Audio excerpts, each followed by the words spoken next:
नमस्कार, मेरा नाम है अभिषेक और आप देखना शुरू कर चुके हैं डेली लाइन का न्यूज़ फाइल बुलेटिन। दिन की शुरुआत करते हैं आज की पहली खबर से, जो कि जुड़ी हुई है राष्ट्रीय स्वयंसेवक संघ से यानी आरएसएस से। आरएसएस प्रमुख मोहन भागवत आज से 1 अक्टूबर के बीच में अहमदाबाद में संघ की तमाम बैठकों में हिस्सा लेने के लिए जा रहे हैं। इस दौरान मोहन भागवत संघ की गतिविधियों से संबंधित विभिन्न मुद्दों पर चर्चा करेंगे। आरएसएस के गुजरात मीडिया प्रभारी विजय ठाकर द्वारा बताया गया कि मोहन भागवत बुधवार को अंगदान के क्षेत्र में काम करने वाले एक एनजीओ डोनेट लाइफ के एक कार्यक्रम में भी भाग लेंगे। आपको बता दें कि इस पूरे कार्यक्रम का आयोजन सूरत के एक इंडोर स्टेडियम में होना है।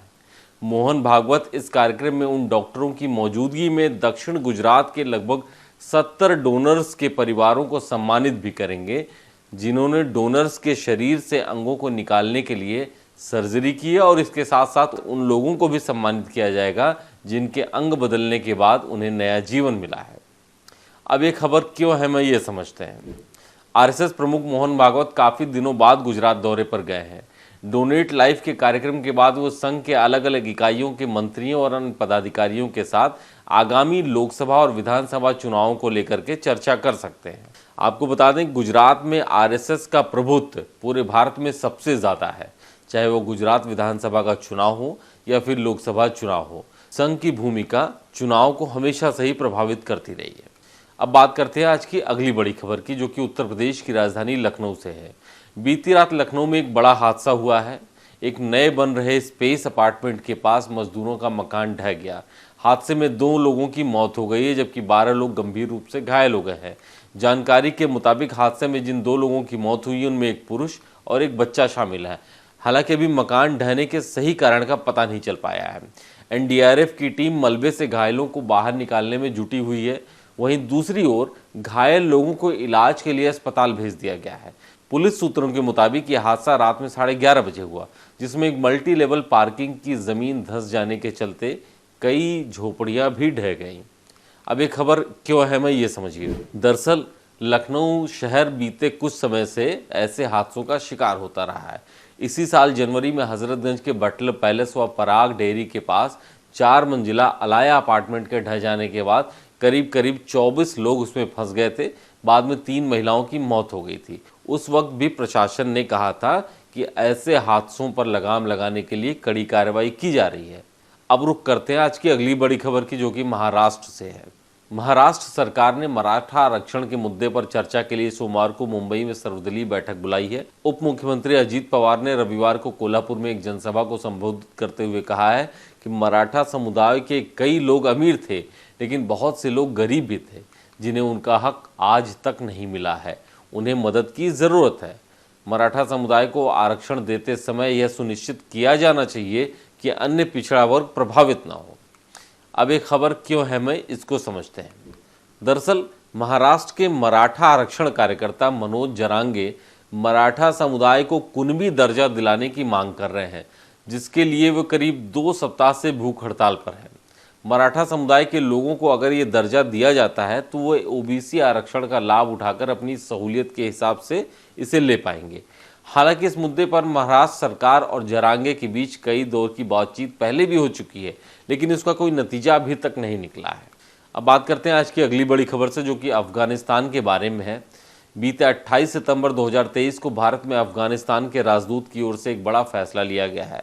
अफगानिस्तान के दूतावास ने भारत के विदेश मंत्रालय को एक चिट्ठी लिखकर भारत के अंदर अपने सभी तरह के ऑपरेशंस को बंद करने का फैसला किया है। भारत में अफगानिस्तान के राजदूत फरीद मामूडजे हैं, लेकिन वे बीते कई महीनों से देश से बाहर है। सूत्रों के मुताबिक उनके इस समय लंदन में होने की खबर है। फरीद को पिछली अशरफ गनी सरकार ने नियुक्त किया था। अब यह खबर क्यों है, मैं इसको समझते हैं। अगस्त 2021 में तालिबान ने अफगानिस्तान की सत्ता पर कब्जा कर लिया था, जिसके बाद भी उन्हें हटाया नहीं गया।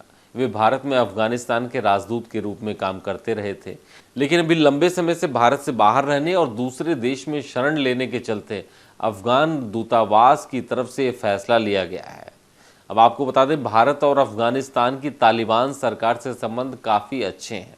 पाकिस्तान के मुद्दे पर तालिबान हमेशा से ही भारत का पक्ष धर रहा है और समय समय पर भारत का समर्थन करता है। रुख करते हैं आज की अगली बड़ी खबर की, जो कि मणिपुर से है। मणिपुर के मुख्यमंत्री एन बीरेन सिंह के इम्फाल पूर्व के घर पर गुरुवार की रात उपद्रवियों की भीड़ ने हमला कर दिया। गनीमत यह रही कि पुलिस और आरएएफ ने उनके घर से करीब 500 मीटर पहले ही उनको रोक दिया। पुलिस ने उपद्रवियों की भीड़ को तितर बितर करने के लिए आंसू गैस के कई गोले दागे और उन्हें खदेड़ दिया। इस हमले के प्रयास के बाद सीएम के घर की सुरक्षा को और बढ़ा दिया गया है। अभी जानते हैं खबर अहम क्यों है। दरअसल राज्य में जुलाई से लापता 2 मैतेई स्टूडेंट्स की डेड बॉडीज की तस्वीरें सामने आई हैं, जिसके बाद से हिंसा फिर भड़की है। राज्य के 19 थाना क्षेत्रों को छोड़कर पूरे मणिपुर में एक बार फिर से आसफा लगा दिया गया है। बीते बुधवार को राजधानी इम्फाल समेत कई जगहों पर प्रदर्शनकारियों और सुरक्षा बलों के बीच में हिंसक झड़पें हुई हैं। प्रदर्शन करने वालों में बड़ी संख्या में छात्र शामिल हैं। अब तक हिंसा में 50 लोग घायल हो चुके हैं, जिनमें ज़्यादातर स्कूली छात्र हैं। अब इसमें गौर करने वाली बात यह है कि जिन इलाकों में हिंसा भड़की हुई है उन्हें मणिपुर सरकार ने शांतिपूर्ण घोषित कर आसफा से दूर रखा है।